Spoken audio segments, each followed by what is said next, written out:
Good morning students. आज हम next topic पर बात करते हैं।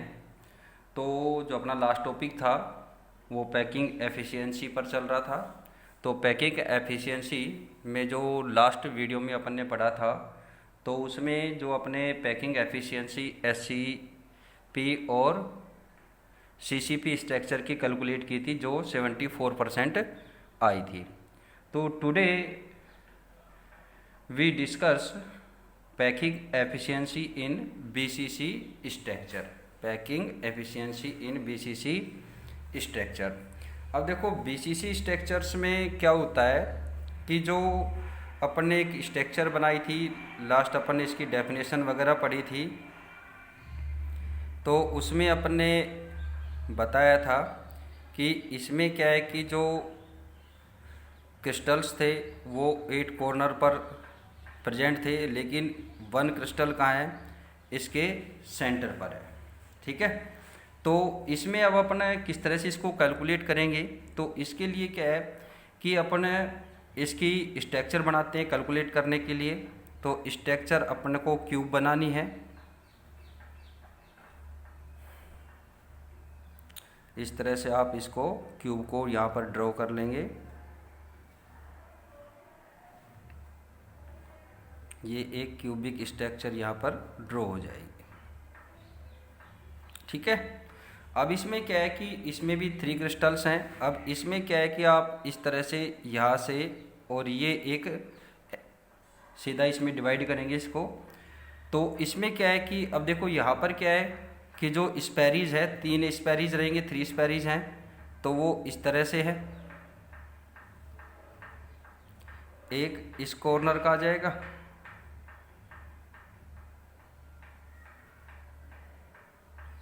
और एक सेम इक्वल साइज का इसमें आ जाएगा। थोड़ा सा मैंने बनाने में वैसे कर दिया है, तो आप लोग इसको इक्वल बनाना है इन सभी को। ठीक है, अब इसमें क्या है इसके पॉइंट्स अपन डालते हैं, e f d c b a h और जी। ये तो हो गए इसके 8 कॉर्नर्स। अब इसमें क्या है कि जो लेंथ है यहाँ से ए से डी की, ये अपन सपोज कर लेते हैं ए है, और यहाँ से अपने एक एंगल बनाएंगे, राइट एंगल ट्राइंगल बनाना है। तो इसमें ये जो लेंथ रहेगी वो अपन सपोज कर लेते हैं बी है। ठीक है, यहाँ से यहाँ तक की जो डिस्टेंस है ये बी है। ठीक है, अब क्या है कि अपने जो क्यूबिक स्ट्रक्चर है इसमें अपन जानते हैं कि 8 स्पैरीज तो क्या होते हैं, इसके कॉर्नर्स पर होते हैं। ठीक है, और 1 spheres is present at the centre of cube, यानी कि इसके सेंटर ऑफ क्यूब के सेंटर पर है, जो मैंने ये ऑलरेडी आपको इस स्ट्रक्चर में बताया है। ठीक है, अब इसमें क्या है कि अपने स्टार्टिंग क्या करते हैं कि सपोज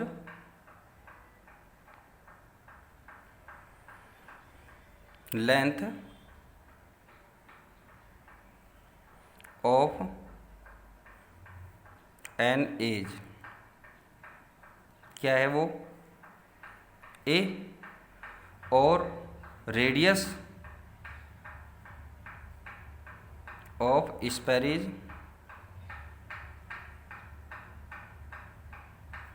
क्या है वो अपने सपोज कर ली आर, यानी कि ये जो रेडियस है इसकी ये क्या है आर, इसकी भी क्या रहेगी आर, ये आर, यहाँ पर ये आर। ये मैंने आपको 4 इसलिए बताया कि आगे अपने को इसको कैलकुलेट करना है। ठीक है, जैसे अपने बैक उसमें किया था। तो अब क्या है कि अपन ने ये स्ट्रक्चर यहाँ पर ये सपोज कर ली।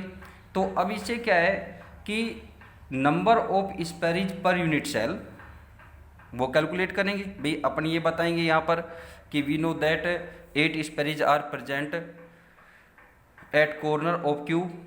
ठीक है, in this structure and a spheres is present at the centre of cube. ठीक है, तो आगे क्या बात होती है, so number of स्पैरीज per unit, number of स्पैरीज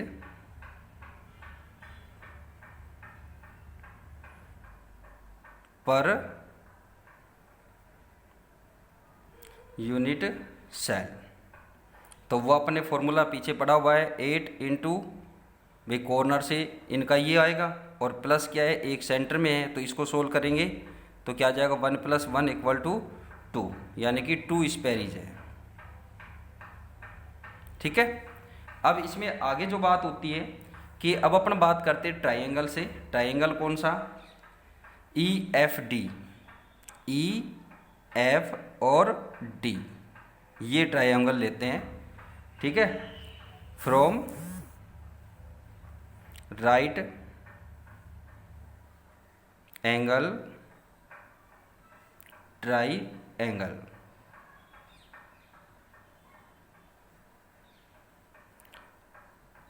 triangle EFD। ठीक है ना, कि इसमें 90 डिग्री का एंगल है इसलिए इसको राइट एंगल ट्राइंगल बोलेंगे।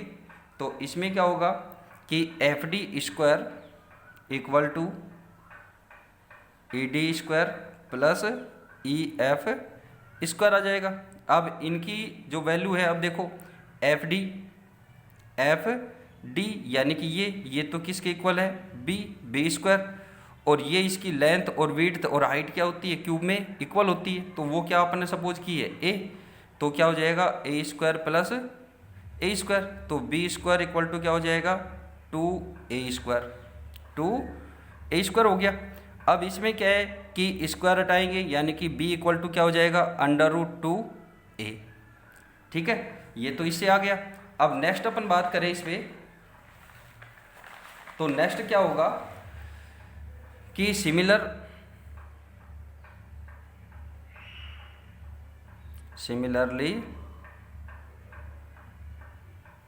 In triangle AFD। ठीक है, AFD में क्या होगा, AD² = AC² + CD²। ठीक है, तो अब इसमें क्या है ये कि भाई AC क्या है, भाई AC जो आएगी वो AC यानी कि ये जो है AC किसके इक्वल होगी यहाँ पर कि B। ठीक है, भाई ये भी इसी तरह से आ रहा है और ये भी, तो ये B के इक्वल हो जाएगी।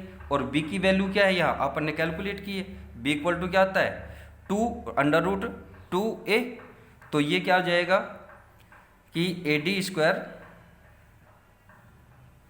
= भी, अब इसका रूट लेंगे, रूट का इसका स्क्वायर लगाएंगे तो क्या हो जाएगा, 2A² + A², AD² आगे सोल्व करेंगे तो क्या आ जाएगा, 3A²। अब इसका रूट हटाएंगे तो AD = क्या हो जाएगा, √3A। ठीक है, ये वैल्यू आ गई।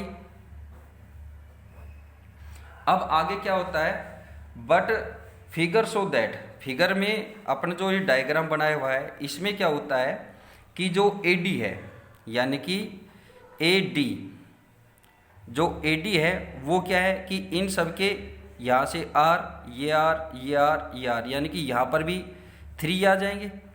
ठीक है, तो AD का क्या हो जाएगा, यहाँ पर 4R हो जाएगा, R R R। ठीक है, तो AD = क्या हो जाएगा,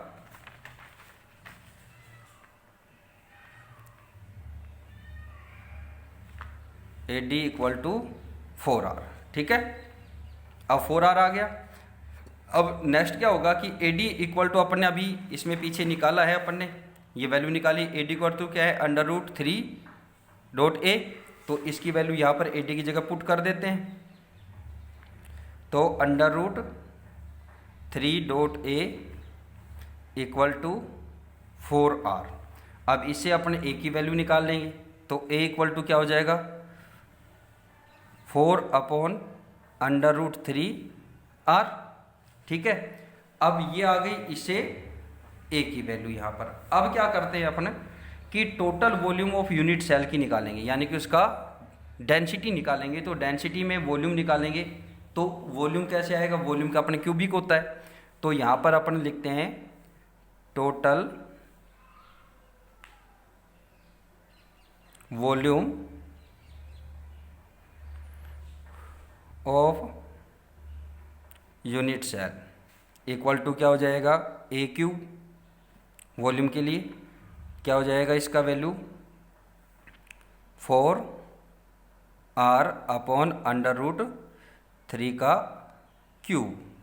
ठीक है, अब इसको सोल्व करेंगे तो ये वैल्यू क्या आ जाएगी, 4 का क्यूब क्या होगा 64, और √3 का भाई क्यूब √3 मल्टीप्लाई √3 मल्टीप्लाई √3, तो ये आपस में क्रॉस होंगे तो 3 और ये √3 बच जाएगा। तो क्या आ जाएगा यहाँ पर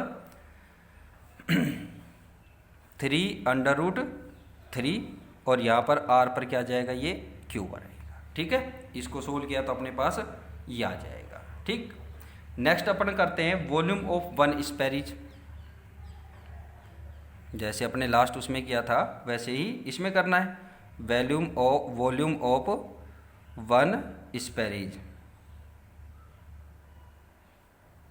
ठीक है, तो क्या हो जाएगा इसका, तो इसका फॉर्मूला क्या होगा 2 × 4/3 पाई आर क्यूब, क्योंकि सॉलिड स्फेयर का जो वॉल्यूम का फॉर्मूला क्या है वो 4/3 पाई आर क्यूब होता है। ठीक है, तो इसमें अब इसको सोल्व करेंगे तो क्या आ जाएगा, ये 8/3 पाई आर क्यूब, ये आ गया। अब क्या है इसमें कि अब ये जो वैल्यू आ गई अपने पास, ये वैल्यू आ गई और ये वैल्यू आ गई। अब इससे अपना आगे क्या करेंगे कि टोटल पैकिंग एफिशिएंसी निकालेंगे। Total packing efficiency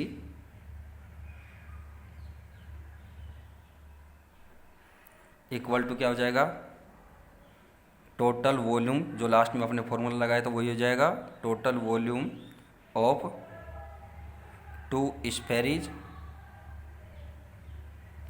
upon total volume of unit cell. ठीक है, अब ये फॉर्मूला हो गया। इसमें अब अपन ने देखो ये भी निकाल रखा है और ये वैल्यू भी निकाल रखी है, तो इसमें क्या है, इसे अपने इसको डिवाइड कर देंगे। तो क्या है कि 8/3 पाई आर क्यूब, ठीक है, अपॉन इसके मल्टीप्लाई 100 हो रहेगा, परसेंट में निकालेंगे ना तो मल्टीप्लाई इंटू 100 रहेगा। ठीक है, तो अब यहाँ पर फिर टोटल वॉल्यूम यूनिट सेल ये है वो, तो 64 आर क्यूब अपॉन 3/√3। तो मैथमेटिकल नियम से क्या हो जाएगा, ये तो वैल्यू ऊपर और ये नीचे, तो क्या हो जाएगा 8 × 3/√3 अपॉन 64 × 3, ये 3 नीचे आएगा, ये यानी कि 3 यहाँ मल्टीप्लाई हो जाएगा। ठीक है, ऊपर पाई आर क्यूब और नीचे क्या रहेगा आर क्यूब। ठीक है, आर क्यूब से आर क्यूब क्या हो जाएगा कैंसिल।